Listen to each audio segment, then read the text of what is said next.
In September 1944, Allied forces in Europe started flying missions in a new light bomber. This was the twin-engine A-26, fast, heavily armed, with a load of 4,000 pounds of bombs. The manufacturer, Douglas, had christened it the Invader.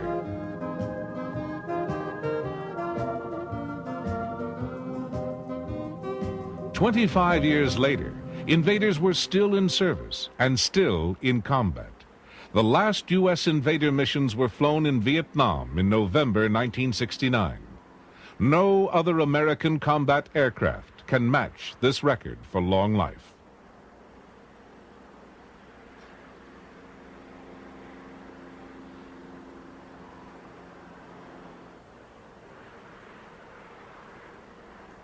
Of course, an airplane doesn't stay in combat service as long as the Invader unless it's truly remarkable. The A-26 was built as an attack type, though it shared characteristics with several American light bombers. It outlived the classification of attack aircraft, which was abandoned by the U.S. Air Force, and became the B-26. Subsequently, however, a change in political climate saw it redesignated the A-26 again.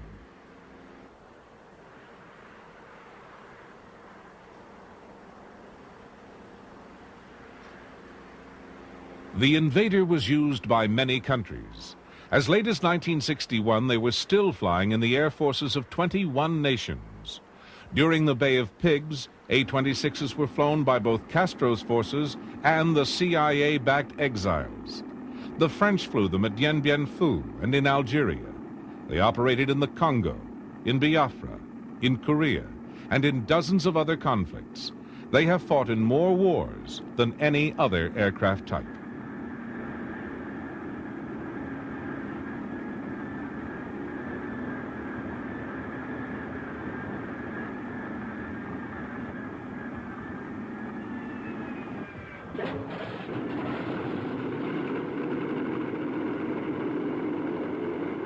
Invaders were so successful that special efforts were made to keep them on hand. When the original aircraft began to experience fatigue, the United States Air Force had 41 of the airframes completely rebuilt. The job they did was so essential that the Air Force eventually had to buy A-7 Corsair IIs to replace them. The A-26 was not a glamorous fighter or strategic bomber, and is perhaps not as well known as its history warrants. However, it not only made its marks in the record books, but also in the textbooks on close ground support and counterinsurgency air operations.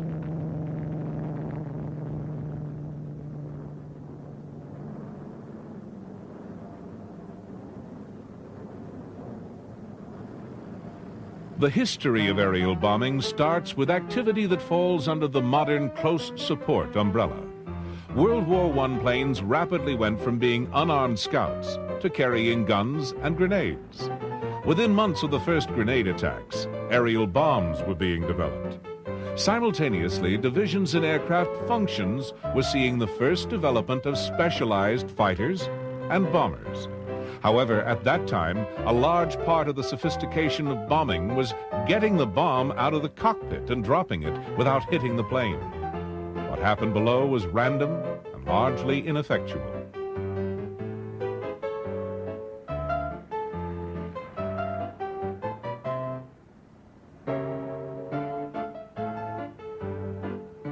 By the end of the war, there were plans on both sides to build large bombers. Enthusiastic air combat planners had quickly come to a vision of a future dominated by air power, where strategic aims would be accomplished by the use of long-range bombers. More pragmatic Army planners had a vision of close ground attack support aircraft dominating a battlefield where strategic aims were accomplished by the traditional method of occupying territory. In varying ways, both camps were right.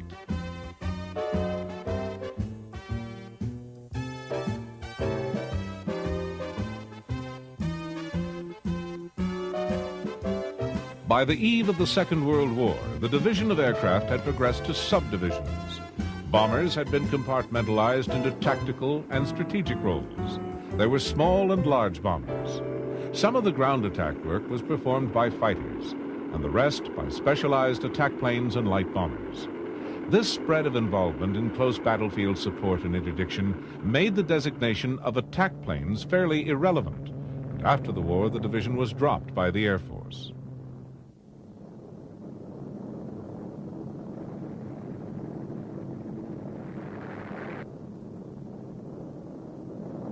Underlining the artificiality of the attack and bomber divisions is the fact that the planes most similar in size and capability to the A-26 were light bombers, the North American B-25 and the Martin B-26.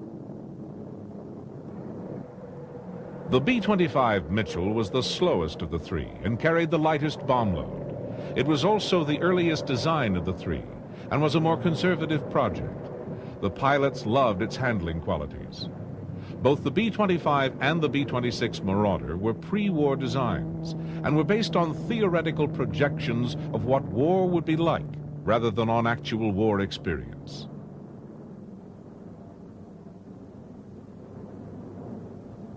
The Marauder reflected a Martin concept of making light bombers very fast. In some respects, they were looking for a very big fighter bomber. The aim was to dispense with the need for escort by being able to outrun enemy interception. With an ability to fly at slightly more than 300 miles an hour, they were close to achieving that aim, but fighter development overtook them. During their career, they were to become progressively slower as more weight was added to them. The original fine design idea was lost in the demands of actual combat.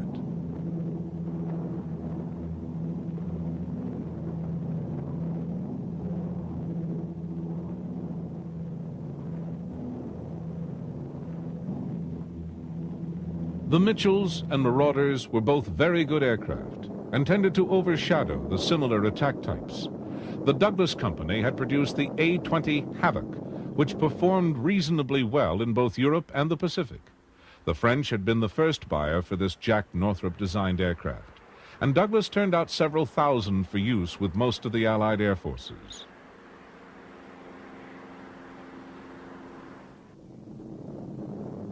Flat out, the A-20s were faster than either the B-25s or B-26s, but at a shorter range and carried a smaller load. The British, who called the A-20 the Boston, were particularly attached to it. They flew many daring and famous raids over Europe with them, as did the Free French forces.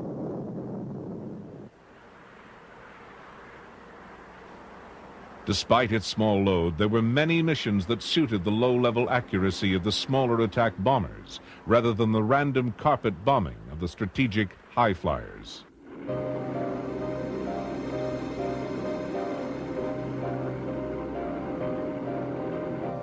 In the lead up to D-Day, many low-level A-20 missions were flown, with the planes skimming across the channel as they raced toward their targets.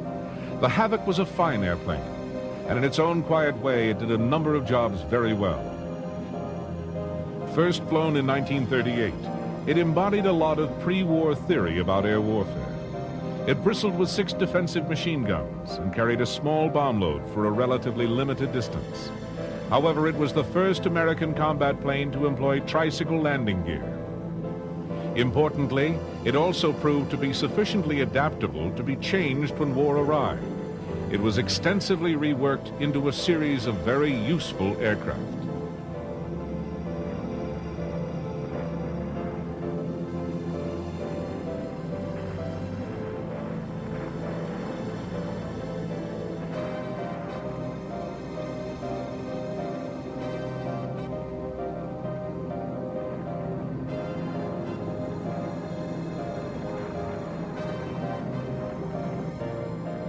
The Douglas engineers, working under the leadership of Edward Heinemann, had designed a replacement for the Havoc.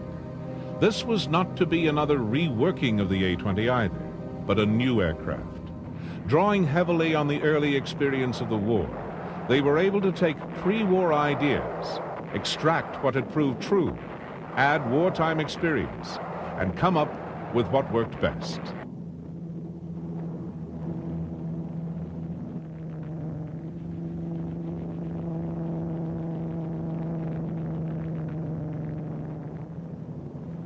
The immediate effect of the A-26 was to render all other Allied light bombers obsolete.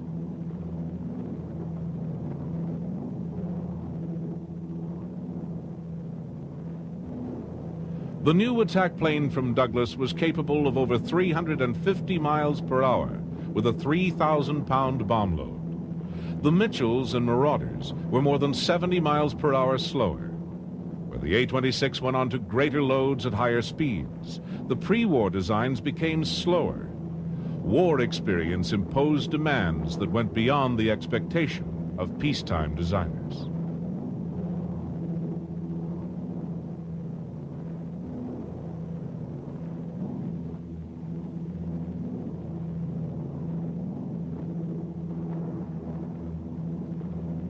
The Invader was one of very few designs which were begun, approved, produced, and used during the war. But although it was successfully deployed, peace cut short its production. At war's end, nearly 10,000 Mitchells had been built, but there were only 2,453 Invaders to come off the assembly line. The design team built 3 prototypes on one airframe. The main differences were in the nose. The night fighter A-26A was short-lived, but the other 2 were developed and produced. The A-26B was fitted with a solid nose with 6 machine guns in it, whereas the A-26C had a glazed nose for a bombardier. The first flight took place on the 10th of July, 1942, and the plane was accepted with very few modifications.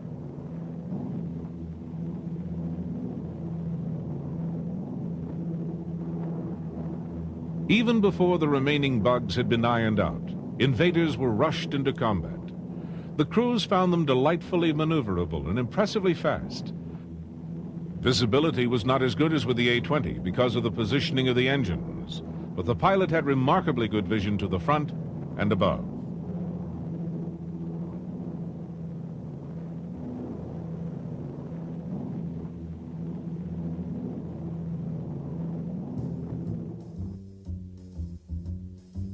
The first unit equipped with Invaders had been flying A-20s.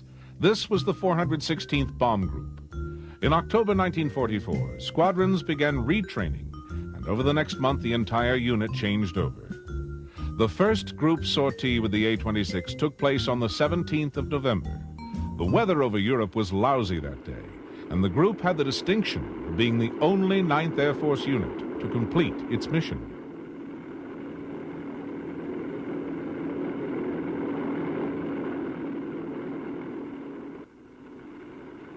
In the European theater, Invaders flew over 11,000 sorties in the remaining 6 months of the war. Along with other attack and tactical bombing aircraft, they played a major part in making possible the success of the invading armies below. The invasion and subsequent liberation of the continent relied on the close support of the tactical planes at the front lines. But bombing behind the enemy lines crippled the German combat unit's ability to organize and concentrate. Tanks, which should have been rushed to the battlefield, had to make long detours around smashed bridges and under constant aerial harassment. Not only were heavy losses inflicted, but German troops arrived in combat already exhausted. When they got there, there was no guarantee that they would receive enough fuel and ammunition to keep fighting. The destruction wrought on their supply lines condemned their effectiveness.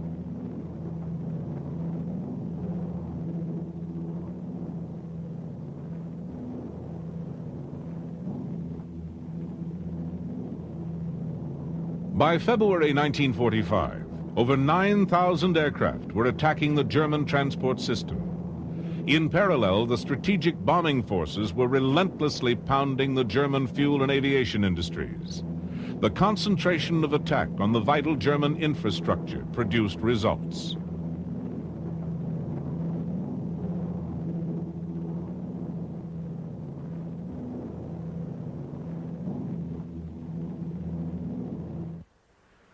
The Invaders' defensive armament consisted of 2 twin gun turrets, one above and one below the fuselage. These were remotely controlled. The upper turret, which could be pointed forward to add to the power of the Invaders' strafing, had 500 rounds per gun. The lower turret guns were supplied with 400 rounds each. Both were normally operated by the rear gunner.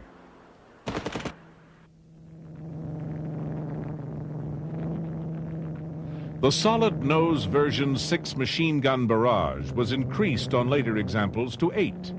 In addition, the planes could carry a number of machine guns in packs under the wings. With 4 of the twin gun packs, an Invader could bring an 18-gun blast to bear in strafing.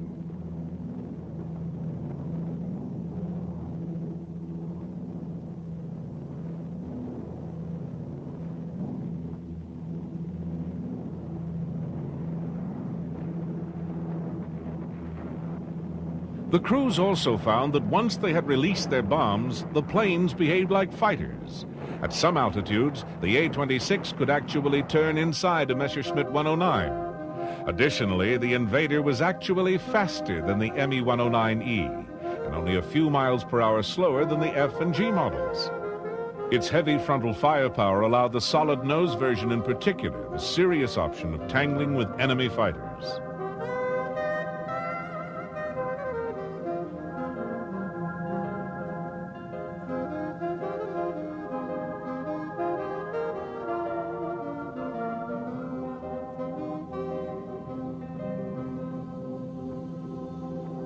By the time the A-26s entered the conflict, the German air effort was on the decline. However, German fighters did combat with them, with results which were not guaranteed to favor the Nazis. Very few Invaders were shot down in air-to-air combat. One A-26, flown by Major Myron L. Durkee, was credited with a probable kill of a Messerschmitt 262 jet fighter on the 19th of February, 1945. In other clashes with fighters, A-26 losses were matched by downed Germans.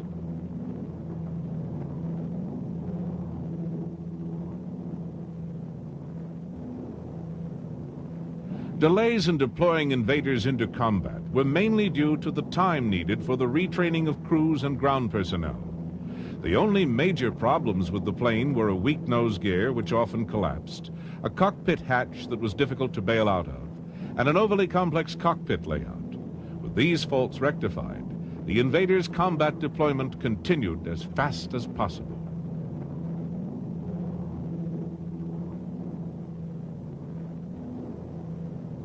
Though the German air effort was waning due to fuel shortages and the destruction of much of the aircraft production industry, anti-aircraft barrages continued. Missions were flown against heavily defended targets, and flak accounted for most of the Invaders lost in combat.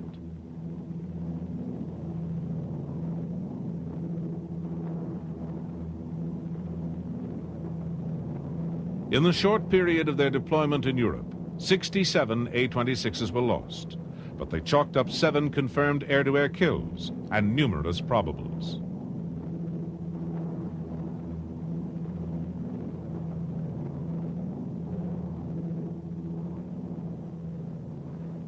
The Invaders were initially powered by 2,000 horsepower Pratt & Whitney R2800 engines. With the addition of water injection, the engines developed more power, and the top speed of the aircraft was pushed up from 355 miles per hour to 373. About half the Invaders were produced with this upgraded power plant. Their experience in Europe was later to serve them well when the post-war Air Force inventory was determined.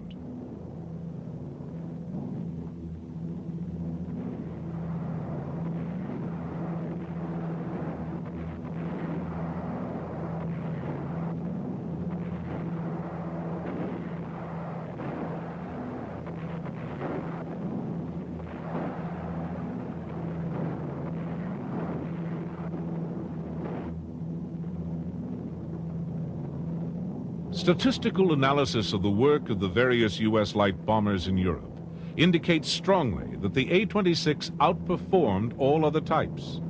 Of course, these statistics must be approached with some caution. The A-26 operated only at the end of the war, when the German fighter defenses were crumbling.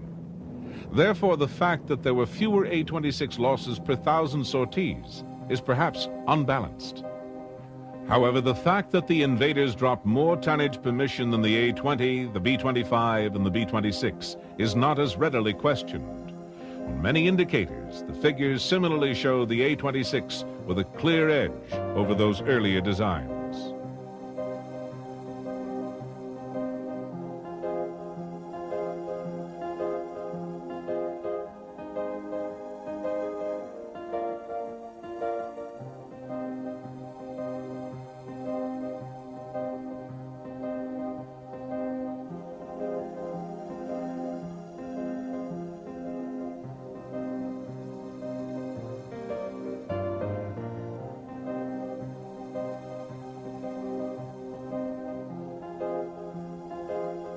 In size, the A-26 was very similar to the two light bombers.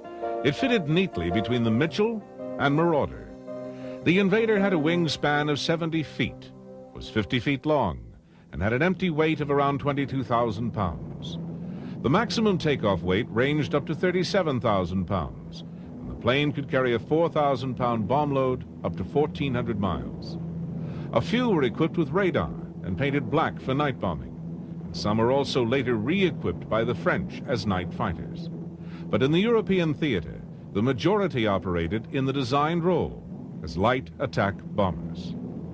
In the Pacific, more use was made of their powerful gunnery in close support of ground troops, though the Pacific-based groups also made good use of their virtues as stable, heavily armored bomb platforms.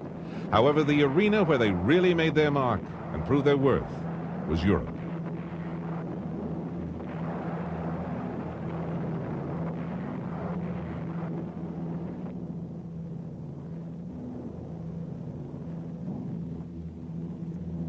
At war's end, the Air Force canceled almost all production contracts and reviewed its future needs.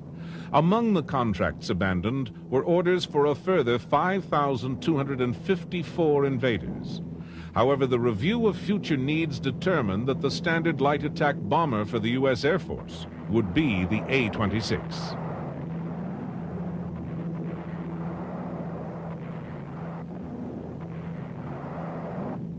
An important factor in the success of the design was the structure of the wings. They were given a new low-drag laminar flow airfoil. The use of chordwise stiffeners gave the wing more strength, allowing it to carry the great loads of underslung stores that rounded off the Invader's operational force. The design incorporated a good deal of sophisticated engineering. It was originally almost unique in its square shape. Unlike the cylindrical monocoque form, the Invader's structure relied on materials rather than shape.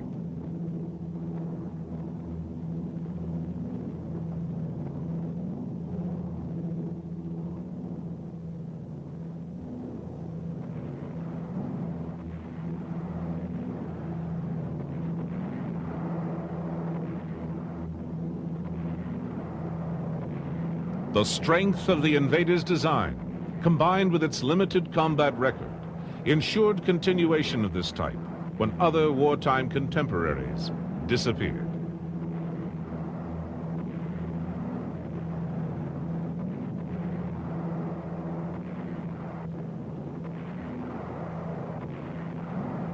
After the war, the A-26 remained in service, and efforts were even taken to turn it into a 3-engine aircraft by installing a jet engine in the fuselage. A prototype was tested in June of 1946 and reached a speed of 413 miles an hour. The prototype was the only sample of the Invader to be built after VJ Day. The Invaders were evidently retained in the Air Force inventory as a stopgap measure until serviceable jet-powered bombers could be developed and deployed. But they were to become much more than a stopgap when the Korean War began.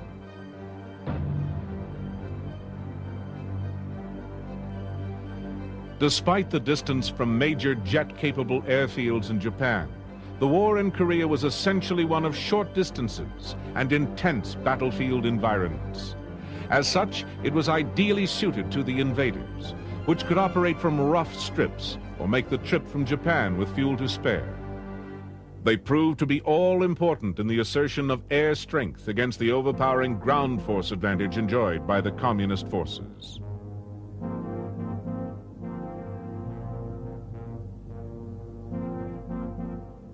As bridges were destroyed and the UN forces withdrew in the initial onslaught of invasion, the A-26s contained the attackers with constant raids, both with bomb runs and the withering fire from their massed machine guns.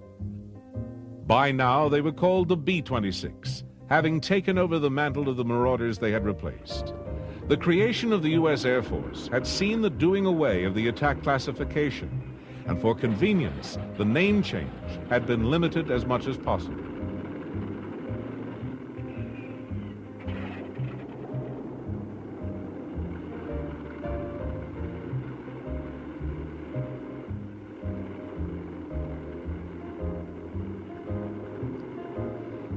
They were still the same mixture of glass-nosed C models and gun-nosed Bs, perceived as largely irrelevant pre-jet dinosaurs. They had not been noticeably re-equipped or upgraded. The Invader continued to be classified as a plane whose days were apparently numbered. There was only one factor which really kept them in the inventory. They filled a niche no other plane could fill. In Korea, they rammed this message home with considerable force by being such an important part of the air power deployed. But the lessons they taught during the conflict were largely forgotten, and when Vietnam involved the U.S. 15 years later, the A-26 would still be needed. No suitable replacement had been developed.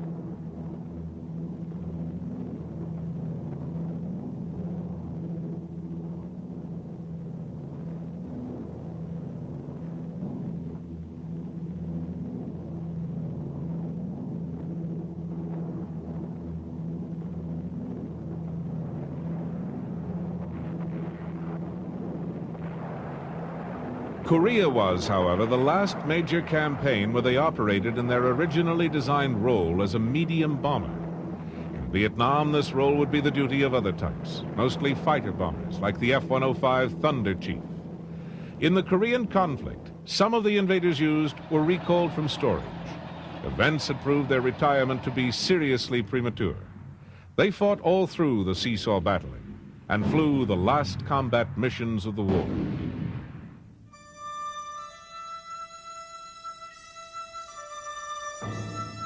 Korea set the stage for a change in the nature of geopolitics. With the technological defeat of the Chinese, the communists were reluctant to indulge in further head-on confrontations.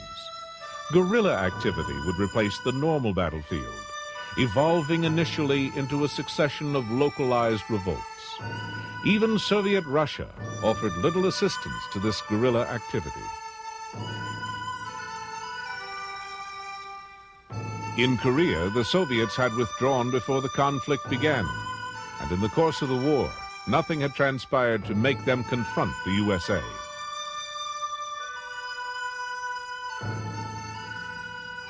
Revolutionary forces in the Third World were coming to rely on their own resources, or what they could steal from their governments.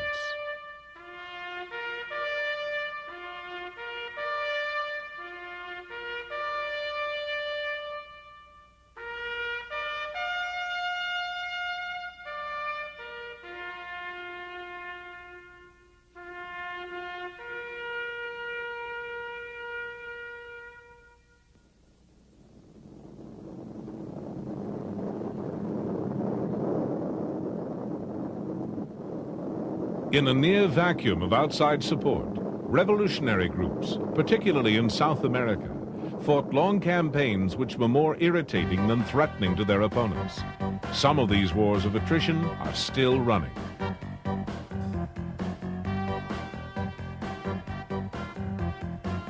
The A-26, with its low-level speed and powerful, accurate armament, was recognized as an ideal counterinsurgency aircraft.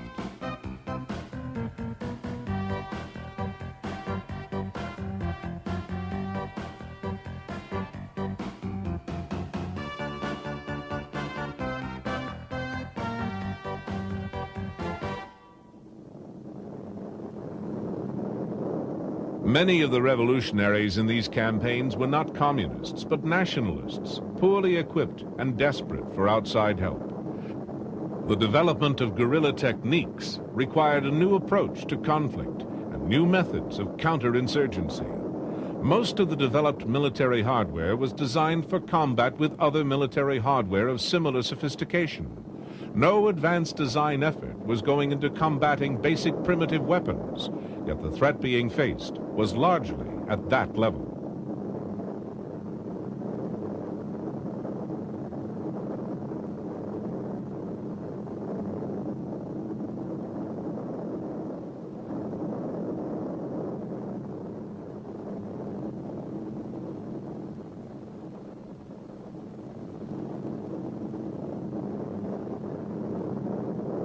The invaders offered many advantages in counterinsurgency work.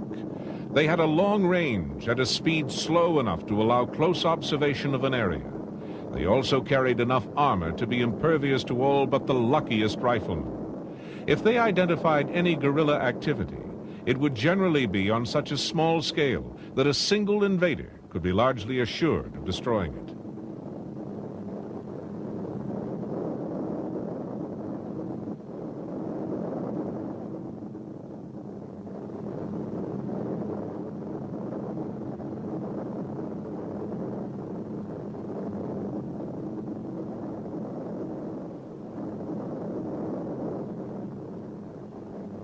Nothing had to be done to the A-26 to give it the offensive power, moderate speed, and long range for the job. It had those built in. Being a World War II aircraft, it had many relevant virtues. Producing jets to take its place was not a particularly glamorous role, and nobody got around to it for some time.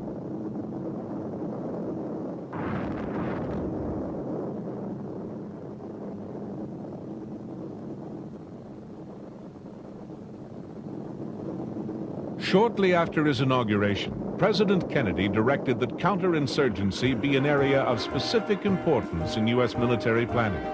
He was almost too late. The A-26 was still available, but the airframes were approaching exhaustion.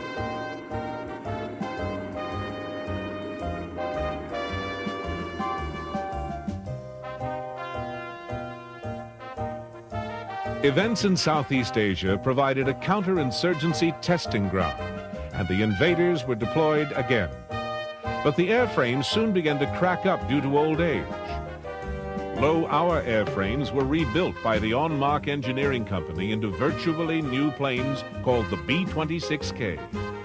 On the outside, these were still invaders, but the modifications were extensive. The fuselage was remanufactured without the turrets. Wings were rebuilt and strengthened, the tail was enlarged, and the engines were replaced. They were needed in battle again, only this time there was no battlefront, only jungle.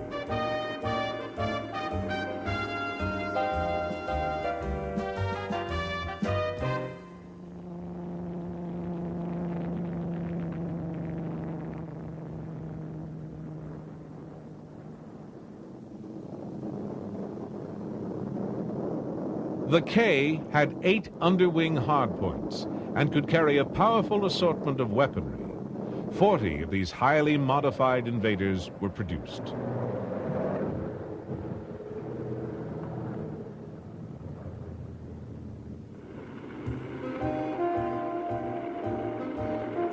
Before the B-26K could be deployed, there was a small diplomatic protocol to be accommodated.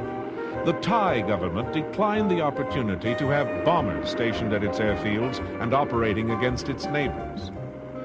To accommodate their hosts, the United States Air Force redesignated the B-26K the A-26A. An attack plane was not a bomber, or so the story goes. Certainly, the planes that landed in Hawaii on their way to the Indo-Chinese jungles were once again A-26s. Whatever their designation, they were Douglas invaders.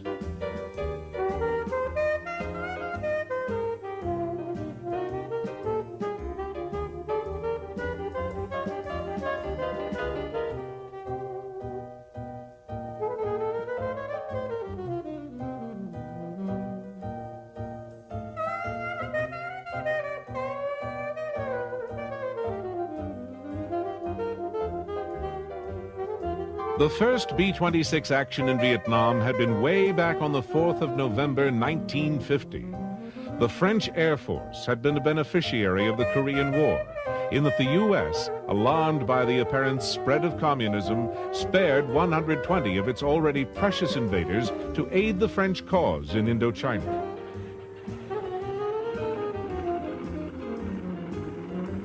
Invaders went on to support the Legionnaires throughout the doomed occupation of Dien Bien Phu, which fell in 1954. The contracts for the B-26K, or A-26A, were let almost exactly 10 years later.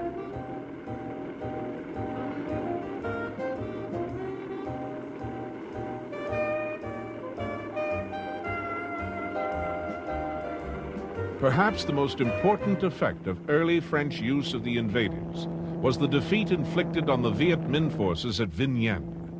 With his frontline formation shattered by bombing and napalm raids, the North Vietnamese general, Vo Nguyen Giap, resolved to avoid any future set-piece battlefield wherever possible. Involvement of the United States and of the Douglas Invader continued in Vietnam long after the departure of the exasperated and defeated French.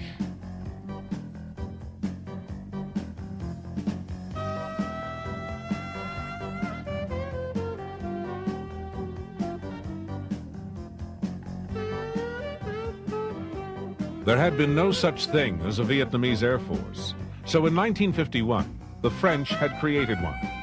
The most successful pilots became part of the retreating French forces, as did most of the aircraft. The Vietnamese Air Force establishment left by France was 28 nearly unserviceable Grumman Bearcats and an assortment of non-combat planes. On the 12th of February 1955, the United States took over responsibility for the Vietnamese Air Force and its training.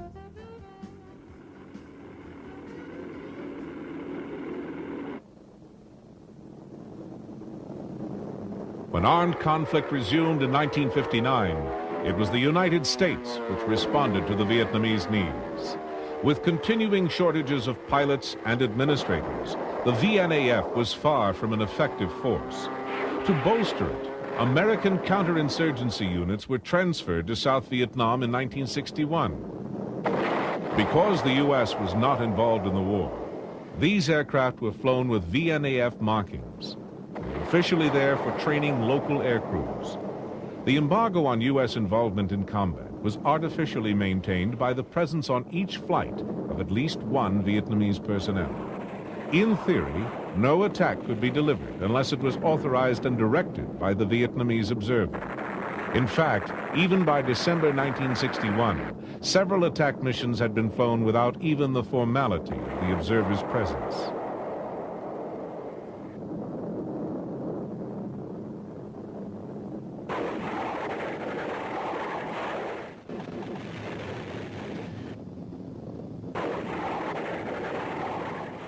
The B-26 aircraft in use had begun to fall apart under the strain. When in August 1963, and again in February 1964, wings fell off invaders in combat, the rest were grounded. Operations in Vietnam had to be transferred to ex-Navy Sky Raiders. It was not until the arrival of the rebuilt A-26As in June of 1966 that the invaders once again entered the Vietnamese combat.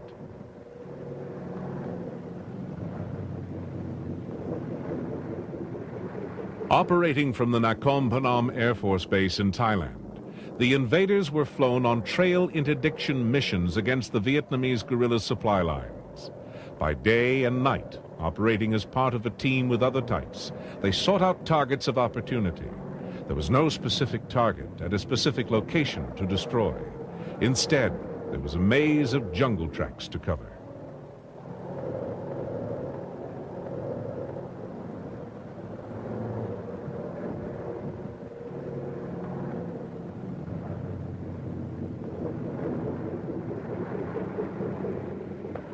The planes were flown by crews from the 606th and 609th Air Commando Squadrons. Again, they brought to the counterinsurgency operations simpler virtues of a time long past, and were far more appropriate to the task than Mach 2 fighters. Even the planes that had replaced them in their role as light bombers, the excellent B-57s, lacked their ability to loiter at low speed, waiting for a target to be identified.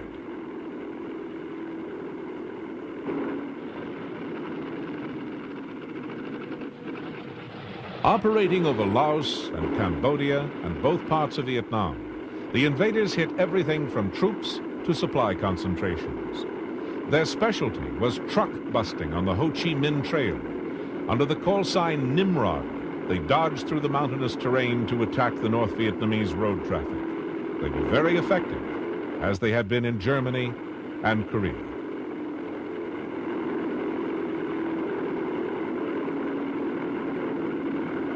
The B-26Ks, rebuilt by En Marche, had upgraded engines and extended fuel storage, including permanently fixed wingtip tanks. The rebuilt planes could deliver a load of over 6,000 pounds.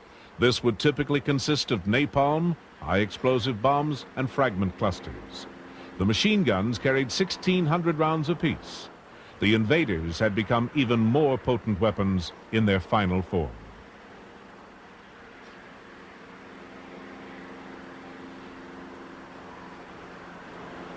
The counterinsurgency methods built up around the invaders served as a model for future anti-guerrilla air warfare. Even after they were finally retired, they left a legacy of knowledge which continued to be important in Vietnam and has influenced actions elsewhere. This is particularly so with the methods developed for night interdiction.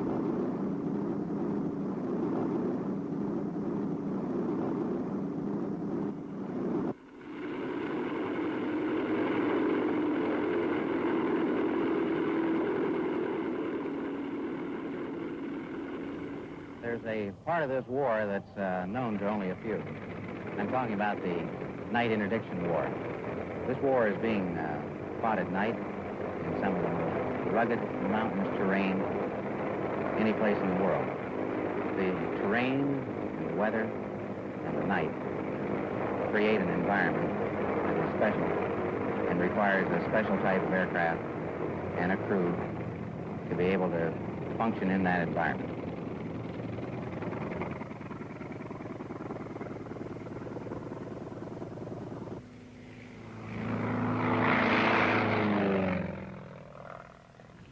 The candlestick mission is merely the lighting of a target for strike aircraft.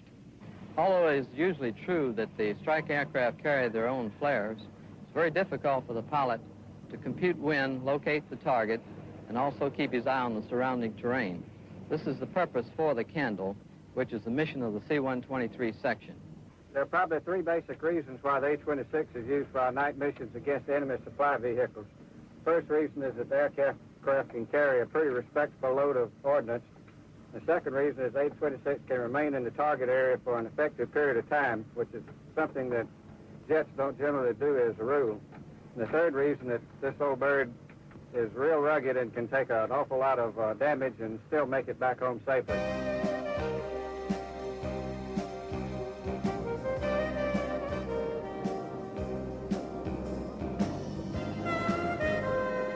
Invaders continued their operations in Vietnam until late in 1969. By then, spare parts were getting scarce, and attrition had again reduced the numbers available. The squadron stood down, and the planes were ferried back to the United States. There were so few, and they were so tired, that they were not even considered worth mothballing. They were stripped of usable gear and scrapped.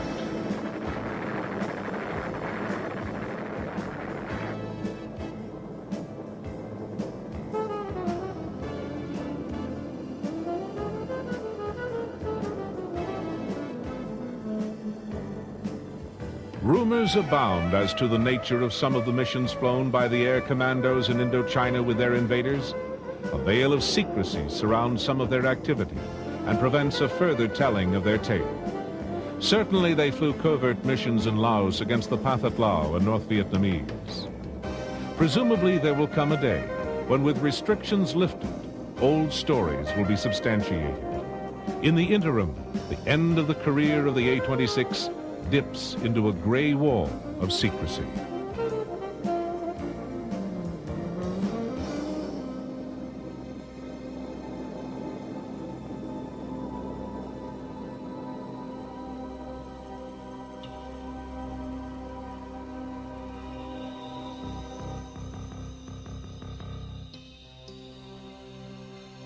All that is left of the A-26 is its legacy of service, the innovative techniques it perfected, and the affection of its crews. The Invaders were not widely recognized. Only relatively few were built, and they were worked until they dropped. Their demise nearly occurred several times, but each time they had to be recalled. Even at the close of their career, it wasn't that the 26 wasn't still wanted. There were just none left to use. Very few military aircraft have been used to the last like this, or have served for so long. There are many things about this truly remarkable aircraft story that are quite unique. The Douglas Invader deserves its glowing reputation.